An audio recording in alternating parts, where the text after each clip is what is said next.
1 августа в Музее народной культуры завершилась выставка «Плетеная фантазия». Ирина Просолова и Сергей Соколов стали гостями торжественной церемонии.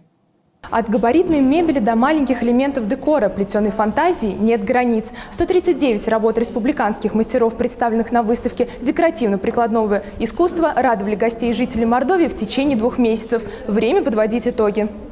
Лоза, солома, мочало и газетные трубочки в руках талантливых умельцев превращаются в настоящие произведения искусства, которые можно зачастую встретить в быту. Красивые корзинки, изысканные кашпо, игрушки, подносы, аккуратные лапти украшают залы Музея мордовской народной культуры. Их представили 24 автора из Саранской и 12 муниципальных районов республики. У лозоплетения богатая история. В каждом изделии прослеживается традиция, но технология изготовления продолжает совершенствоваться постоянно. Изделие становится прочнее и изящнее. Желающих оценить оригинальные поделки оказалось достаточно. За 2 месяца плетеной фантазии насладились около 1500 взрослых и детей из разных городов и даже стран. Были гости не только нашей республики, были гости из Финляндии, Японии, Венгрии, Москвы, из Пензы и из других регионов.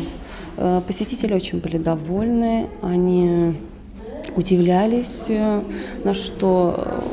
насколько, как говорится, мастера могут фантазировать, свои фантазии показывать людям. Им очень выставка понравилась. Среди участников выставки как профессионалы, так и начинающие мастера. Для Натальи Апет плетение – любимое хобби. Она ловко совмещает воспитание 2 детей, основную работу бухгалтером и плетение из бумаги. Одно никогда не мешает другому, признается мастерица, а даже помогает. Поделки, которые они создают вместе с дочкой, всегда лучшие в школе. Наталья впервые начала превращать подручный материал в мини-шедевры всего 3 года назад. Толчком к этому послужила бытовая ситуация. Зачем покупать нужные в хозяйстве вещи, когда можно их создать своими руками? На помощь пришли старые газеты и журналы. Я полезла в интернет, там все есть, все там посмотрели. Оказалось, не так и сложно, заинтересовалась и прежде всего наплела всякие коробки для своих детей. Но потом затянула, дочка выросла, пошла в школу, оказалось, что нужны поделки, ну и понеслось.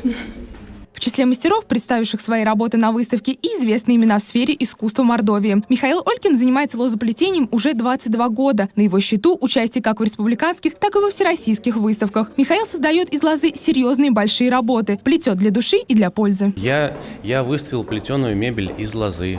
То есть стол, кресло, стул, кресло-качалка, барные табуретки. Сейчас плетеная мебель очень пользуется спросом, особенно кресло-качалки. Мечта каждого человека – сесть в кресло-качалку и качаться, думать о чем-то. Народных умельцев благодарят за их деятельность, награждают заслуженными грамотами и вручают памятные каталоги, где собраны все работы плетеной фантазии. Мастера, занимающиеся плетением из биологически чистых материалов, вместе делают большое дело. Сохраняют народные традиции и привносят большой вклад в развитие культурной жизни республики. Ирина Просолова, Сергей Соколов. Народные новости.